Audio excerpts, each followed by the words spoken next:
নির্বাচনের মাধ্যমে গণতন্ত্র প্রতিষ্ঠার আহ্বান মির্জা ফখরুলের। ভোটের আগে সংস্কার চায় জামায়াত। দলগুলোকে তাড়াহুড়ো না করার আহ্বান ক্রীড়া উপদেষ্টার।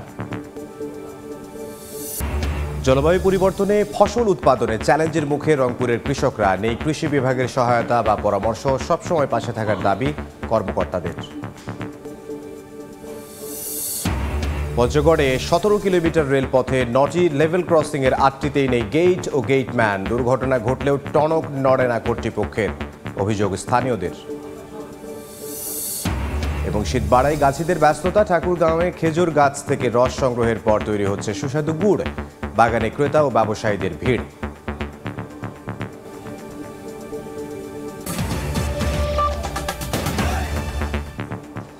আমন্ত্রণ সময় সংবাদের নিয়মিত আয়োজন। বিভাগীয় সময়ে থাকছে সপ্তাহের 7 দিন ভিন্ন ভিন্ন বিভাগের সংবাদ নিয়ে। আজ থাকছে রংপুর বিভাগ, সঙ্গে আছে আমি ইমদাদুল হক। জনগণের শাসন ও ভোটাধিকার ছাড়া দেশে গণতন্ত্র প্রতিষ্ঠিত হবে না বলে মন্তব্য করেছেন বিএনপি মহাসচিব মির্জা ফখরুল ইসলাম আলমগীর। সকালে ঠাকুরগাঁওয়ের নিজ এলাকায় শীত বস্ত্র বিতরণ অনুষ্ঠানে কথা বলেন বিএনপি মহাসচিব মির্জা ফখরুল ইসলাম আলমগীর। দলে অনুপ্রবেশের সুযোগ নেই জানিয়ে তিনি আরও বলেন, যারা গণহত্যার সঙ্গে জড়িত তাদের বিএনপিতে যোগদান নিষিদ্ধ। এ ব্যাপারে দলীয় নেতাকর্মীদের নির্দেশনা দেওয়া হয়েছে। অনুষ্ঠানে 5 শতাধিক শীতার্ত মানুষের হাতে কম্বল তুলে দেন বিএনপি মহাসচিব।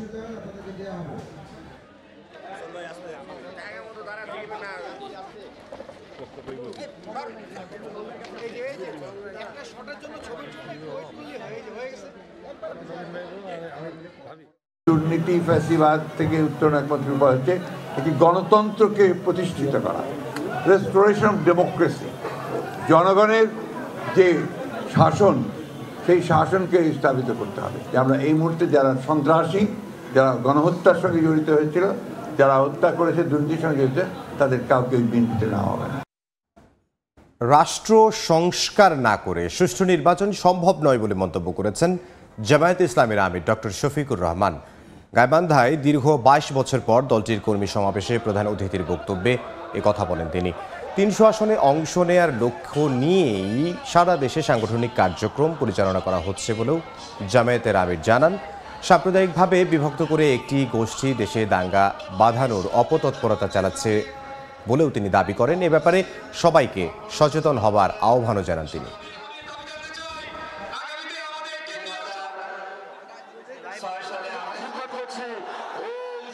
সুষ্ঠু নির্বাচনের জন্য আগে সুষ্ঠু পরিবেশ বা সমতল মাঠ তৈরি করতে হবে, লেভেল প্লেইং ফিল্ড। এটার জন্য কিছু বেসিক সংস্কার লাগবে। সংস্কারের কাজে বর্তমান সরকার হাত দিয়েছে, তারা একটু সময় চেয়েছে। আমরা যখন 17.5 বছর ধৈর্য ধরতে পেরেছি, আমরা ইনশাল্লাহ আরও কয়েকটা দিন ধৈর্য ধরতে পারবো। আমরা এই সংস্কার যখন সম্পন্ন হবে, তখন বাংলাদেশের রাজনীতির সঠিক পোলারাইজেশনটা শুরু, মেরুকরণ শুরু। সেই মেরুকরণের সময়ই আমরা আপনাদেরকে জানিয়ে দিব যে আমরা কিভাবে এবং কতটা আসনে আমরা অংশগ্রহণ করছি। রাজনৈতিক দলগুলোকে নির্বাচন নিয়ে তাড়াহুড়ো না করার আহ্বান জানিয়েছেন যুব ও ক্রীড়া উপদেষ্টা আসিফ মাহমুদ সজীব ভূঁইয়া।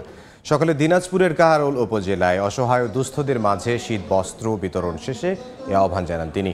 অনুষ্ঠানে 2000 দুস্থদের হাতে কম্বল তুলে দেন তিনি। উপদেষ্টা বলেন, সংস্কার শেষে দ্রুতই নির্বাচন দেওয়া হবে, তবে সে পর্যন্ত সবাইকে ধৈর্য ধরতে হবে।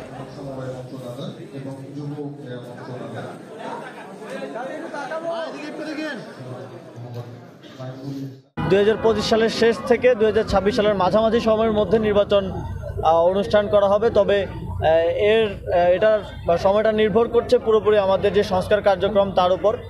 সংস্কার আপনারা জানেন যে সংস্কার কমিশনগুলোর প্রায় 3 মাসের মতো হয়ে গেছে এবং কমিশনগুলো খুব দ্রুতই তাদের যে রিপোর্ট সেটা প্রকাশ করবে এবং সেই রিপোর্টগুলো নিয়ে পলিটিক্যাল পার্টিগুলোর সাথে এবং আরও স্টেক হোল্ডারদের সাথে কনসালটেশনের মাধ্যমে আমরা সংস্কার কার্যক্রমে দিকে সরকার যাবে এবং সংস্কার কার্যক্রম বাস্তবায়নের পরেই আমরা একটা ইলেকশনের দিকে যাব। জলবায়ু পরিবর্তনের ফলে কৃষকদের উৎপাদনে নিতে হচ্ছে নতুন নতুন চ্যালেঞ্জ। নতুন রোগবালাই একদিকে যেমন খরচ বাড়ছে, অন্যদিকে প্রভাব পড়ছে উৎপাদনেও। এমন পরিস্থিতিতে মাঠ পর্যায়ে কৃষি বিভাগকে কতটা পাশে পাচ্ছেন কৃষক? অনেকের অভিযোগ, ওয়ার্ডের দায়িত্বে থাকা উপসহকারী কৃষি কর্মকর্তাদের কাছ থেকে পরামর্শ তো দূরের কথা, অনেকেই তাদের চিনেও না। তবে সার্বক্ষণিক কৃষকদের পাশে থাকার দাবি রংপুরের কৃষি বিভাগের। শাকিল মাহমুদের ক্যামেরায় নাজমুল ইসলাম নিশাতের রিপোর্ট। রংপুর বিভাগের সবথেকে বেশি আবাদি জমির পরিমাণ মিঠাপুকুর উপজেলায়। এখানে বছরে আলু সহ বিভিন্ন ধরনের সবজি উৎপাদনের পরিমাণ গড়ে 5 লাখ মেট্রিক টন। তবে সাম্প্রতিক সময়ে জলবায়ু পরিবর্তনের প্রভাবে নানা ধরনের চ্যালেঞ্জ মোকাবিলা করতে হচ্ছে কৃষকদের। লতিফপুর ইউনিয়নের 5 নং ওয়ার্ডের কৃষক শহীদুল ইসলাম জানান, আবহাওয়া পরিবর্তনের কারণে একই জাতের বেগুন গাছে 2 রঙের বেগুন ফলছে। বেড়েছে নিত্য নতুন রোগবালাই, তবে কৃষি বিভাগের পরামর্শ না পাওয়ার অভিযোগ তার। নিজে আমি করি, ওই যা দোকানে যাই, যা বলে তুলে সাপ দেন, এ তুলে আমাকে মনে করে ইয়াও দেন, কি হ্যাঁ 4 ঢোলের আমাকে ওষুধ দেন, দিয়ে দিলে আমি মনে করে দেই। সত্যতা যাচাইয়ে ওই ওয়ার্ডের উপসহকারী কৃষি কর্মকর্তাকে বিকেল 4টার দিকে একজন কৃষককে দিয়ে ফোন দেয়া হয়। তবে শরীফুল ইসলাম নামে ওই উপসহকারী কৃষি কর্মকর্তা আসতে পারবেন না বলে জানান। যোগাযোগ করতে বলেন পরের দিন। ওয়ার্ডটির একাধিক কৃষক অভিযোগ করেন, কোনো সময়ই কৃষি বিভাগের কাছ থেকে সহযোগিতা মেলে না। বেগুনে যে ছিদ্র করতেছে, আবার ভাইরাস। এখন নিজে হবে না ভাই, আজকে আপনি তো ভাই আসেনও না আমাদের এইদিকে। দেখায় নাই, পরামর্শ নেই করতে কি। 4:30 উপজেলা কৃষি অফিসে গিয়ে ওই উপসহকারী কৃষি কর্মকর্তাকে পাওয়া যায়নি। কৃষকের অভিযোগের বিষয়ে জানতে চাইলে কৃষি কর্মকর্তা জানান, রোগীরা ডাক্তারের কাছে না আসলে সেবা মিলবে কিভাবে। তবে বিভাগের সর্বোচ্চ কর্তার দাবি, তারা সবসময়ই কৃষকের পাশে রয়েছেন। জ্বর হয় কৃষকের কাছে কি ডাক্তার যায় না, কৃষক ডাক্তারের কাছে যায়? এটা হচ্ছে ভাইস ভার্সা, একে অপরের কাছে আসতে হবে। দীর্ঘদিন ধরে কৃষকদেরকে প্রশিক্ষণ দিয়ে যাচ্ছি, তাদের বাড়িতে বাড়িতে গিয়ে যে উঠান বৈঠক করছে এসেওরা, যার কারণে কৃষকরা এ ব্যাপারে অনেকটা অভিজ্ঞ হয়েছে। প্রতিটি ইউনিয়নে 3টি ওয়ার্ড মিলে কৃষকদের সার্বিক বিষয়ে পরামর্শ দিতে দায়িত্বে রয়েছেন একজন করে উপসহকারী কৃষি কর্মকর্তা। তবে অভিযোগ রয়েছে, অধিকাংশ ক্ষেত্রে তাদের কাছে পান না কৃষক। নাজমুল ইসলাম নিশাত, সময় সংবাদ, রংপুর। জলবায়ু পরিবর্তনের প্রভাবে উৎপাদনে যে চ্যালেঞ্জ বাড়ছে, সেখানে কৃষি বিভাগকে কতটা পাশে পাচ্ছেন কৃষক, সে বিষয়ে আলোচনার জন্য রংপুর থেকে সরাসরি যুক্ত হচ্ছেন সহকর্মী নাজমুল ইসলাম নিশাত। তার সঙ্গে যোগ দিচ্ছেন কৃষক সংগ্রাম পরিষদের আহ্বায়ক অ্যাডভোকেট পলাশকান্তি নাগ। আমরা সরাসরি সেখানে যাব। জলবায়ু পরিবর্তনের ফলে উত্তরাঞ্চলের কৃষিতে কিন্তু ব্যাপক পরিবর্তন এসেছে। শস্য উৎপাদন থেকে শুরু করে নতুন নতুন রোগবালাইয়ের ফলে কৃষকরা উৎপাদনে হিমশিম খেতে হচ্ছে। একরকম খরার প্রভাব বেড়েছে, শীতের প্রভাব বেড়েছে এবং বর্ষাকালে অতিবৃষ্টি এবং মূল সময় বর্ষার সময় বৃষ্টি না হবার কারণেও কিন্তু কৃষিতে চ্যালেঞ্জ বেড়েছে। এবং কৃষকদের যে প্রান্তিক পর্যায়ে যে পরামর্শ সহায়তা সেটি দিয়ে থাকেন কৃষি বিভাগ, এবং একই সাথে প্রতিটি ইউনিয়নে রয়েছেন উপসহকারী কৃষি কর্মকর্তা, যারা মাঠ পর্যায়ে কৃষকদের নানা ধরনের পরামর্শ দেবেন। আমরা এইসব সার্বিক বিষয় নিয়ে আলোচনা করবো। আমার সাথে রয়েছেন অতিথি অ্যাডভোকেট পলাশকান্তি নাগ। আমরা জানি যে প্রান্তিক কৃষকরা মূলত শস্য ভাণ্ডার যদি আমরা বলি, তারা কিন্তু এই শস্য ভাণ্ডার সমৃদ্ধ করছে এবং কৃষি বিভাগ তাদের সহায়তা করার কথা। তবে অধিকাংশ ক্ষেত্রে আমরা অভিযোগে শুনি কৃষকরা যেটি বলে, তারা পরামর্শ ক্ষেত্রে তারা পান না। আসলে দীর্ঘদিন ধরে এই পরিস্থিতি কেন চলে আসছে, সমস্যাটা আসলে কোথায়? ব্লক সুপারভাইজার কিংবা উপসহকারী কৃষি কর্মকর্তা, আমরা যাই বলি না কেন, যে তাদের আসলে একদম অভিভাবকের মতো করে কৃষকের পাশে সার্বক্ষণিক থাকার কথা, কিন্তু বাস্তব চিত্রটা কিন্তু ভিন্ন। এখানে কৃষক প্রয়োজনের সময় কিন্তু এই যে উপসহকারী কৃষি কর্মকর্তা যারা রয়েছেন তাদের কিন্তু দেখা পান না। ফলে কিন্তু দেখা যাচ্ছে যে তারা যখন এই যে জলবায়ুর যে পরিবর্তন, এই পরিবর্তনের ফলে কোন সময়ে কোন বীজ বপন করলে কিংবা কোন সার প্রয়োগ করলে এখানে যে রোগবালাই সেগুলো নির্মূল করার ক্ষেত্রে একটা কার্যকরী ভূমিকা রাখবে, এই পরামর্শ নেওয়ার জন্য কিন্তু তারা ওই যে সার ব্যবসায়ী কিংবা কীটনাশকের যারা ডিলার, তাদের দ্বারস্থ হচ্ছে গিয়ে। এখন তারা কিন্তু তাদের যে নির্দিষ্ট যে কোম্পানি, সেই কোম্পানির পণ্য বাজারে বিপণন করার স্বার্থে সেই যে কীটনাশক কিংবা বীজের যদি গুণগত মান তেমন একটা নাও থাকে, তারা কিন্তু তাদেরকে পরামর্শ দিচ্ছে সেটা ব্যবহার করার জন্য। এর মধ্যে দিয়ে আসলে দেখা যাচ্ছে যে একদিকে যেমন কৃষকরা ক্ষতিগ্রস্ত হচ্ছে, অন্যদিকে কিন্তু আমাদের যে কাঙ্ক্ষিত যে উৎপাদন, সেই উৎপাদন কিন্তু ব্যাহত হচ্ছে। এখানে কিন্তু আমরা দেখছি যে এই যে উপসহকারী কৃষি কর্মকর্তারা, তারা যে কৃষকদের নিয়ে যে কৃষক সমাবেশগুলো করছে, এগুলো কিন্তু আসলে নির্দিষ্ট সংখ্যক যে কৃষক তাদেরকে নিয়ে কিন্তু তারা এটা করছে, কিন্তু তাদের যেটা কাজ একদম প্রত্যন্ত অঞ্চলে গিয়ে কৃষকের সমস্যা কি, তারা আজকে উৎপাদন করতে গিয়ে কি ধরনের সমস্যা মোকাবেলা করছে সেগুলো যেমন চিহ্নিত করা, পাশাপাশি সেগুলো থেকে উত্তরণের জন্য করণীয় কি সেটা নির্ধারণ করা, এই কাজটা কিন্তু মোটেও হচ্ছে না। এবং যে কৃষকরা আজকে চাষাবাদ করছে তারা কিন্তু তাদের যে অভিজ্ঞতা লব্ধ যে জ্ঞান, সেই জ্ঞান দিয়ে কিন্তু নিজস্ব স্টাইলে চলছে। এখানে কিন্তু কৃষি বিভাগের কোনো তদারকি নেই এবং কি পরিমাণ জমিতে আমরা ধান, ভুট্টা কিংবা অন্যান্য ফসল উৎপাদন করছি, এর যে লক্ষ্যমাত্রার কথা আমরা আসলে প্রতি বছর বলি, এটা কিন্তু আসলে সঠিক যে পরিসংখ্যান, সেই পরিসংখ্যানটা কিন্তু কৃষি বিভাগের কাছেও নেই কিংবা মাঠ পর্যায়ে যে কৃষি কর্মকর্তারা কাজ করছে তাদের কাছেও নেই। আরেকটা বিষয়ে একটু জানতে চাই, কৃষি বিভাগ কৃষকদের প্রণোদনা দিয়ে থাকেন এবং তালিকাটা কিন্তু মাঠ পর্যায়ের কর্মকর্তারাই করে থাকেন। সেক্ষেত্রে আমরা মাঠ পর্যায়ে দেখি অধিকাংশ কৃষিকে বলে তাদের কৃষি কার্ড রয়েছে কিন্তু তারা প্রণোদনা পাচ্ছেন না। এই ক্ষেত্রে আসলে তাদের আরো বেশি সচেতন হওয়া উচিত কিনা? আসলে এখানে কৃষি বিভাগের তরফ থেকে যে প্রণোদনা হিসেবে যে সার, বীজ, কীটনাশক দেওয়া হচ্ছে, এখানে আসলে যে তালিকাটা করা হয় সেই তালিকার ক্ষেত্রে কিন্তু যথেষ্ট গোজামিল রয়েছে। দেখা যাচ্ছে যে একই কৃষক বারবার এখানে কৃষি বিভাগের প্রণোদনা পাচ্ছে, কিন্তু ব্যাপক অংশের কৃষকরা কিন্তু সেই জায়গা থেকে বঞ্চিত রয়েছে। আমরা মনে করি যে আসলে এখানে কৃষি যে কর্মকর্তা রয়েছে নিযুক্ত, তারা যদি এখানে মাঠে সঠিকভাবে তারা যদি তাদের কাজটা করতো, তাহলে কিন্তু প্রকৃতপক্ষে আসলে কাদের প্রয়োজন বা কি পরিমাণ কৃষকদের এই সংকটটা রয়েছে তারা কিন্তু সেটা চিহ্নিত করতে পারত। যেহেতু তাদের আসলে বাস্তব সেই জ্ঞানটা নেই কিংবা বাস্তবতা সম্পর্কে তাদের সঠিক ধারণা নেই, যার ফলে কিন্তু গড়পড়তা তারা এই কাজটা করছে। এখন সরকার কিংবা কৃষি বিভাগ এই যে উপসহকারী কৃষি কর্মকর্তা হিসেবে যাদেরকে নিযুক্ত করেছে, এখন তারা কিন্তু দেখা যাচ্ছে যে তাদের বেশিরভাগ সময় অফিসে অলস সময় কাটাচ্ছে, কিন্তু তারা কিন্তু মাঠে নেই এবং মাস শেষে কিন্তু তারা ঠিকই। আপনি বলছেন যে মাঠ পর্যায়ে কৃষকদের কাছে যেতে হবে। আমরা আলোচনা করছিলাম কৃষকদের জলবায়ু পরিবর্তনের ফলে চ্যালেঞ্জ এবং কৃষি বিভাগ তাদের কিভাবে সহায়তা করছে। আমরা বেশ কিছু বিষয় আমরা তুলে আনলাম এবং মুদ্রা কথা হলো যে কৃষকদের দোরগোড়ায় যেতে হবে তাদের সেবাটি পৌঁছে দেওয়ার জন্য। তো সবকিছু মিলে আমার কাছে এই ছিল আজকের আলোচনায়। সহকর্মী নাজমুল ইসলাম নিশাত রংপুর থেকে যোগ দিয়েছিলেন, তার সঙ্গে ছিলেন একজন অতিথি।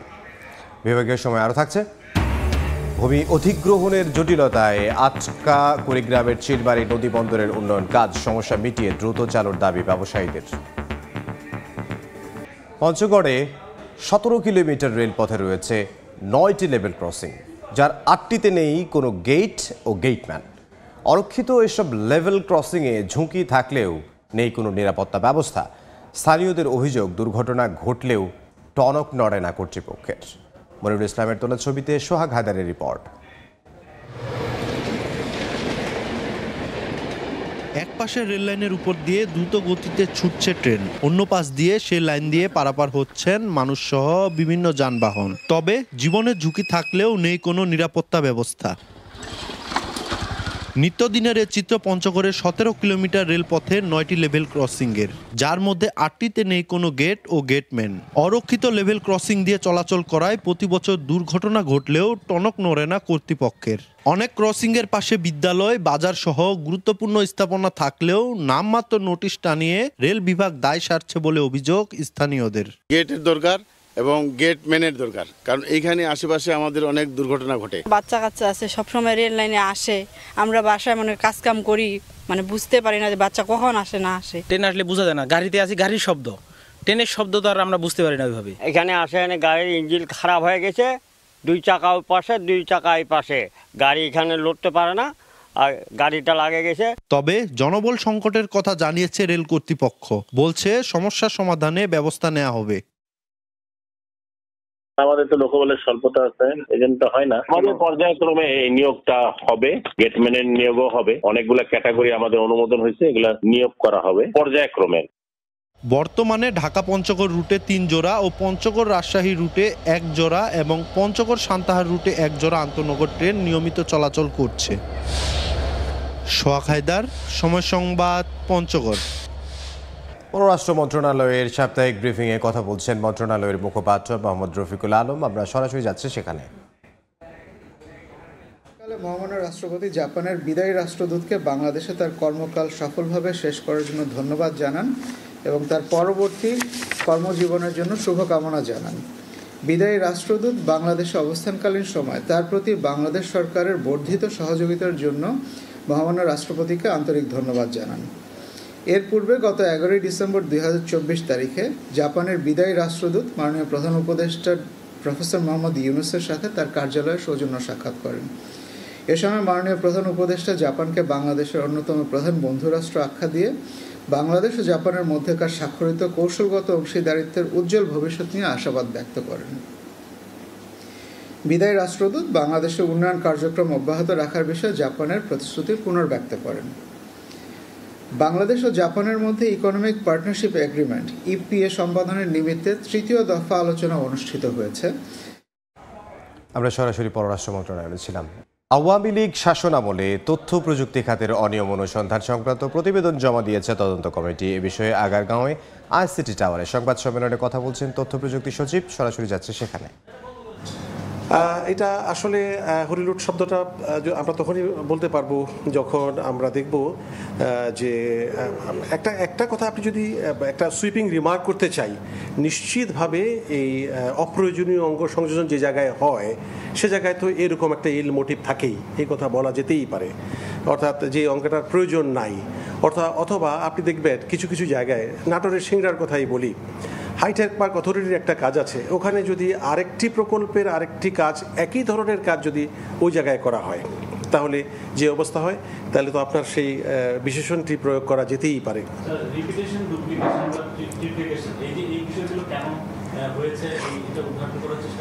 এটা আসলে এই কমিটি রিপোর্টের মধ্যে, এটা আসলে আপনি তো জানেন এটা টোটালি পলিটিক্যাল। কিছু কিছু, যেমন ধরেন আপনি মোবাইল অ্যাপ যে আমাদের প্রকল্পটি আছে, যেটা আমার একেবারে সরাসরি ডিভিশনের আওতায়, এই প্রকল্পের আওতায় এমন সমস্ত অ্যাপ তৈরি করা হয়েছে, একটা পরিবারের যে সদস্যরা ছিলেন প্রত্যেকের নামে একটি করে অ্যাপ তৈরি করা হয়েছে এবং একজনের নামে একাধিক অ্যাপ তৈরি করা হয়েছে, যে অ্যাপগুলোর আলটিমেট ইউজ তো আসলে হবে না। যেমন আমরা কিছু কিছু জায়গায় দেখেছি, যেমন ধরেন আমাদের মাদারীপুরের শিবচরে এখানে একটি প্রকল্প আছে, যেটা একসময় Sheikh Hasina institute of frontier technology shift যে প্রকল্পটি ছিল, যেটা পরবর্তী আমরা নাম চেঞ্জ করে এটা BIFT করা হয়েছে, Bangladesh institute of frontier technology. আমরা সরাসরি ছিলাম আগারগাঁওয়ে। ঠাকুরগাঁওয়ে খেজুর গাছ থেকে রস সংগ্রহে ব্যস্ততা বাড়ছে গাছিদের। গাছে ঝুলিয়ে রাখা মাটির হাড়ির রস সংগ্রহের পর বাগানেই তৈরি করা হচ্ছে সুস্বাদু গুড়। শীতে পিঠাপুলি তৈরিতে খেজুর রসের খাঁটি গুড় কিনতে প্রতিদিন বাগানে ভিড় করছেন ক্রেতা ও ব্যবসায়ীরা। বিস্তারিত জিয়াউর রহমান বকুলের রিপোর্টে।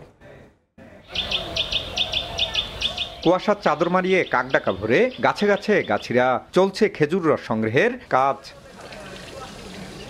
হাড়ি নামিয়ে একত্র করে বড় পাত্রে জাল দেওয়া হয় রস। ধোয়া ওঠা গরম রস ঠান্ডা হলে শুরু হয় গুড় তৈরির প্রক্রিয়া। ঠাকুরগাঁও সদর উপজেলার নারগুন এলাকার বাগানে শীত জুড়ে গুড় উৎপাদন করছেন গাছিরা। প্রতি কেজি বিক্রি হচ্ছে 300 টাকা।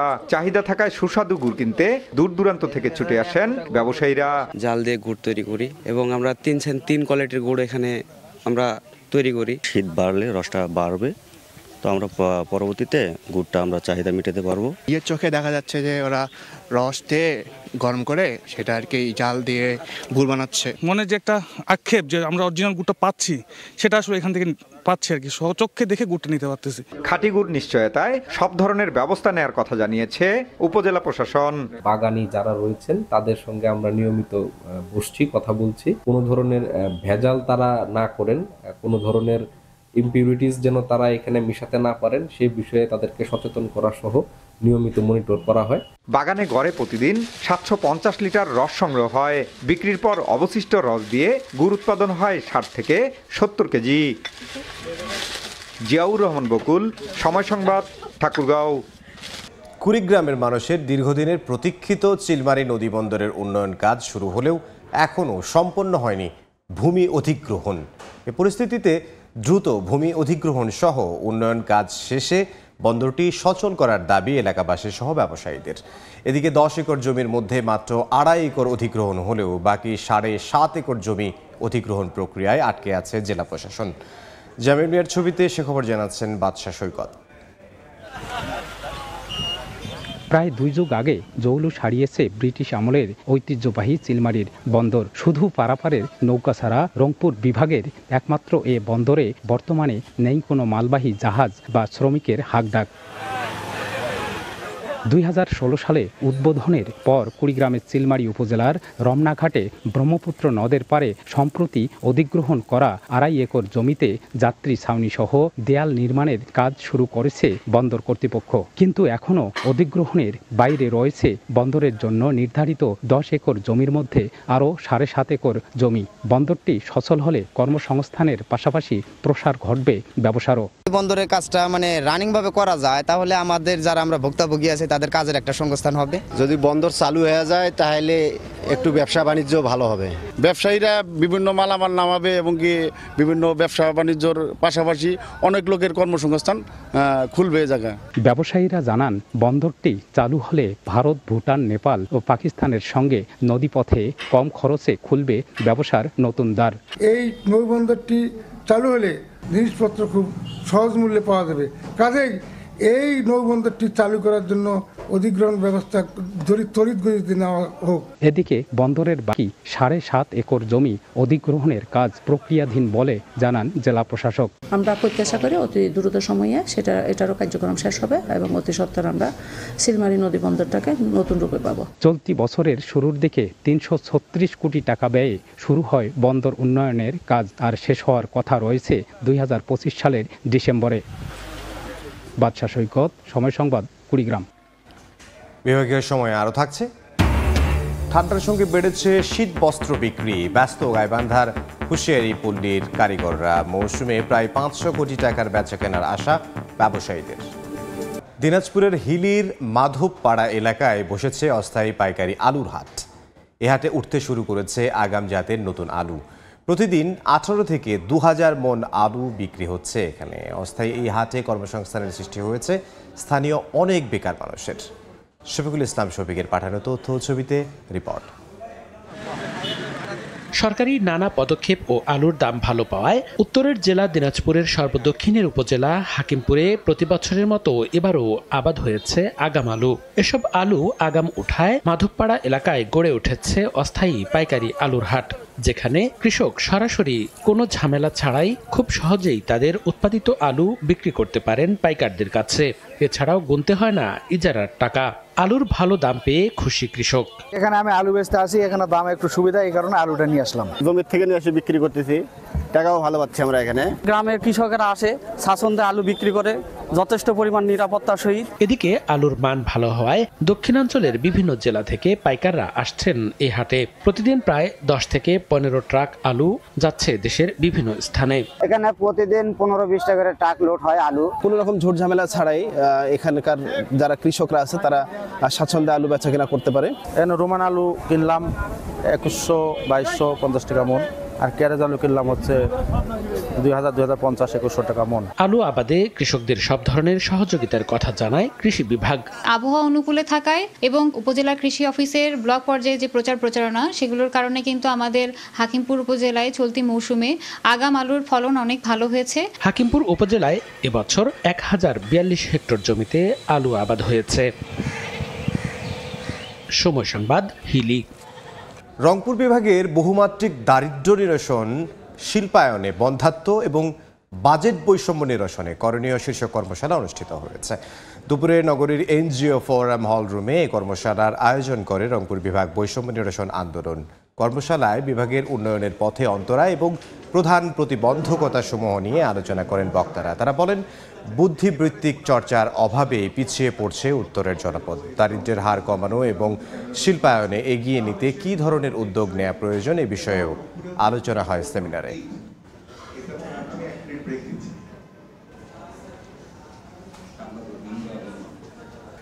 শীতবস্ত্র তৈরিতে ব্যস্ত সময় পার করছেন গাইবান্ধার গোবিন্দগঞ্জের হুঁশিয়ারি পল্লীর কারিগররা। চাহিদা থাকায় সোয়েটার, মাফলার সহ বিভিন্ন বস্ত্র কিনতে প্রতিদিনই ভিড় জমান পাইকাররা। কারিগররা জানিয়েছেন, মৌসুমে প্রায় 500 কোটি টাকার শীতবস্ত্র বেচা কেনা হয়।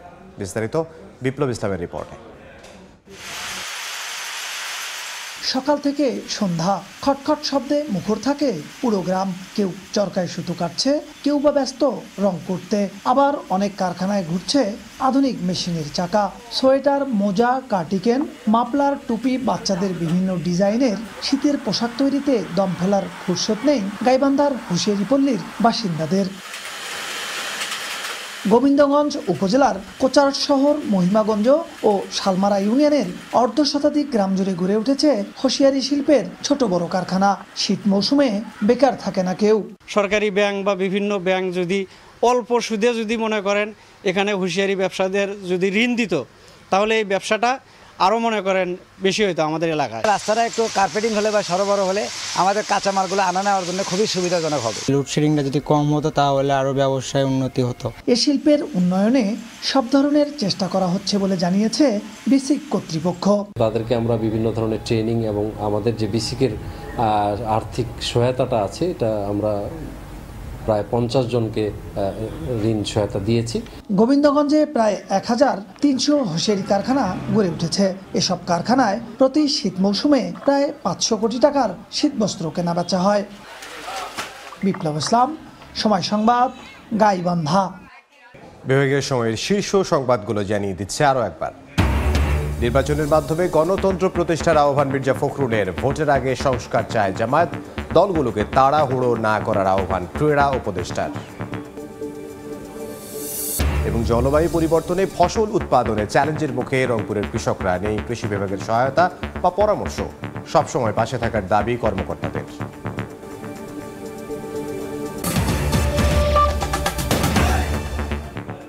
এ ছিল বিভাগীয় সময়। সঙ্গে থাকুন সময়ের। আগামীকাল থাকবো রাজশাহী বিভাগের আয়োজন নিয়ে।